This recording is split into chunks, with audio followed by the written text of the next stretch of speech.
Hello, my name is Lee West, and I'm the founder of the One Rescues. We're a nonprofit that was started in 2024 to help rescue the trafficked, care for the persecuted, and set free those in modern day slavery. It all started with a Bible study where Jesus was talking about leaving the 99 sheep and going after the one that was lost. I felt the Lord tell me to look at this story differently and to see it as a rescue, that if the shepherd doesn't do something, the sheep's not going to make it.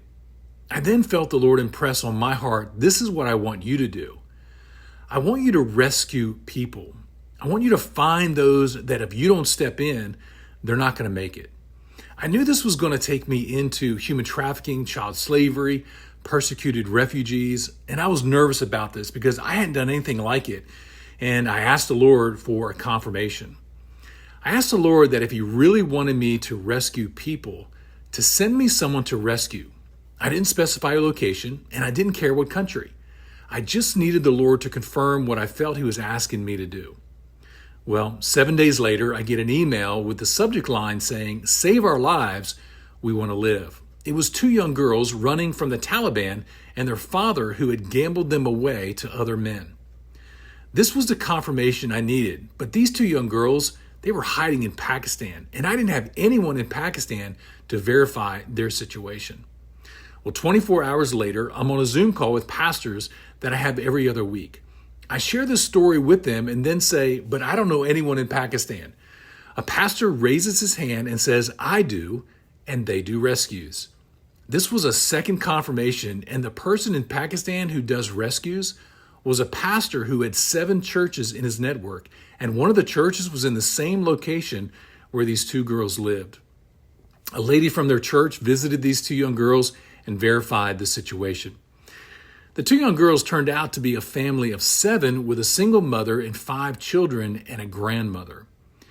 A few months later, I realized that to complete this rescue successfully, we would need to resettle them into another country through legal immigration processes, which I had never done before and didn't know anything about.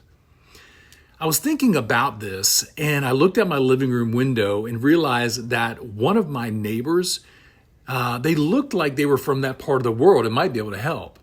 So I went to visit them, knocked on their door, and asked them where they are from. The husband, he says he's from Egypt, and at this point, I kind of thought I made a mistake. But I told him that I was trying to rescue 2 young girls that were running from the Taliban. And well, he said he was a pharmacist and couldn't help me.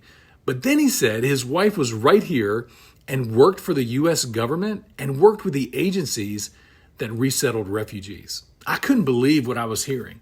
This was 3 major confirmations and really was all I needed to feel God was confirming over and over that we were to do these rescues. After beginning to help the 2 young girls, we quickly found out that there was child slavery in Pakistan with over 4 million people in slavery, mostly Christians and mostly children. Now, while we're working systemically to stop child slavery in Pakistan, we're rescuing families one family at a time. We negotiate and pay for their freedom and then purchase them a business so they never have to go into slavery again. And the average cost of their freedom and a business is $2,000. Later that year, in September of 2024, we were invited to go to Eswatini to visit an orphanage with a friend. While I was there, the orphanage director and I were able to secure a meeting with the head of human trafficking for the entire country. They told me a story about how they rescued 47 kids in one roadblock, but had no recovery homes to place the kids for care. They said they loaded them up in the government vehicles and hauled them straight back to where they were trafficked to begin with and dumped them off. The head of human trafficking said that decision is going to haunt them the rest of their life. The orphanage we were visiting had 2 homes available with 16 beds in each home, and we offered them to the government as the first recovery homes dedicated to human trafficking in the country. She then asked if I could provide these recovery homes in other regions as well in their country, and I said yes. She then asked if I would train the government on human trafficking, and again, I said yes. When we left that meeting, we had an agreement with the government of Eswatini to provide the first solution to human trafficking the country has ever had. This was the beginning of the One Rescues organization. And since then, God is blessing the rescues, and by the end of 2025, we will have rescued 57 people represented by 12 families and caring for 8 Afghan refugees, mainly young women and girls. We are still working on our recovery homes in Eswatini, and by the middle of 2026, we will be ready to receive human trafficking survivors for us to care for and to help heal. If you would like to know more about our rescues, we'd love to hear from you. Also, we don't take salaries from the donations so that we can rescue as many people as possible.